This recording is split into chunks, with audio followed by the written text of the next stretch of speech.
Hey my friends, welcome to Man of Faith Ministries. I'm Brian. This is our New Testament reading. We're up to chapter 9 of Hebrews, so thanks for joining me today. Hope you enjoy it. Let's get into it. Chapter 9 is titled The Old and the New.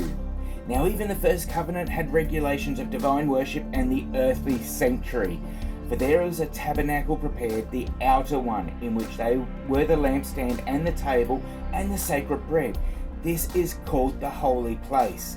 Behind the second veil there was a tabernacle which is called the Holy of Holies, having a golden altar of incense and the Ark of the Covenant, covered on all sides with gold, in which was a golden jar holding the manna, and Aaron's rod which budded, and the tables of the covenant, and above it were the cherubim of glory, overshadowing the mercy seat.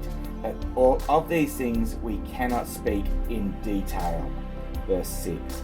Now when these things have been so prepared, the priests are continually entering the outer tabernacle, performing the divine worship. But in the second, only the high priest enters once a year, not without taking blood, for which he offers for himself and for the sins of the people committed in ignorance.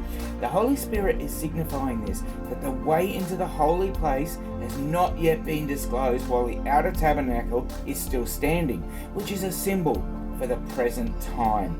Accordingly, both gifts and sacrifices are offered, which cannot make the worshipper perfect in conscience, since they relate only to food and drink and various washings, regulations of the body imposed until a time of reformation. Verse 11.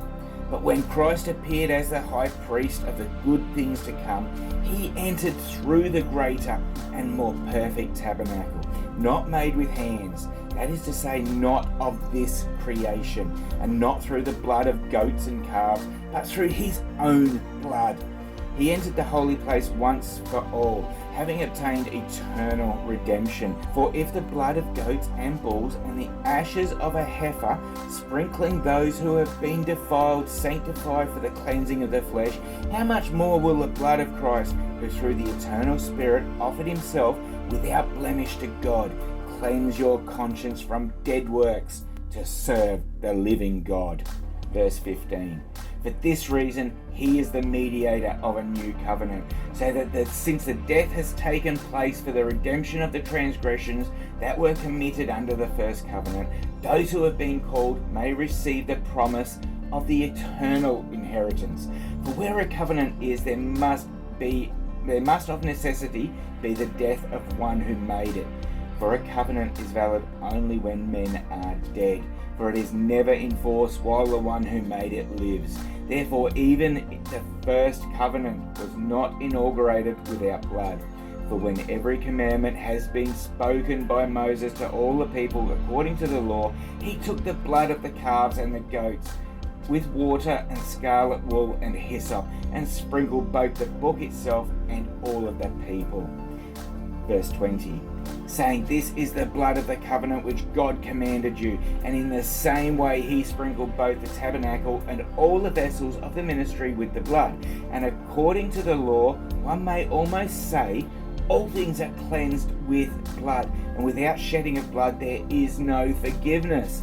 Therefore it is necessary for the copies of the things in the heavens to be cleansed with these, but the heavenly things themselves worth better sacrifices than these. For Christ did not enter a holy place made with hands, a mere copy of the true one, but in heaven itself, now to appear in the presence of God for us. Nor was it he who would offer himself often, as the high priest enters the holy place, year by year, with the blood that is not his own. Otherwise he would have needed to suffer often since the foundation of the world. But now, once at the consummation of the ages, he has been manifested to put away sin by the sacred sacrifice of himself. Verse 27.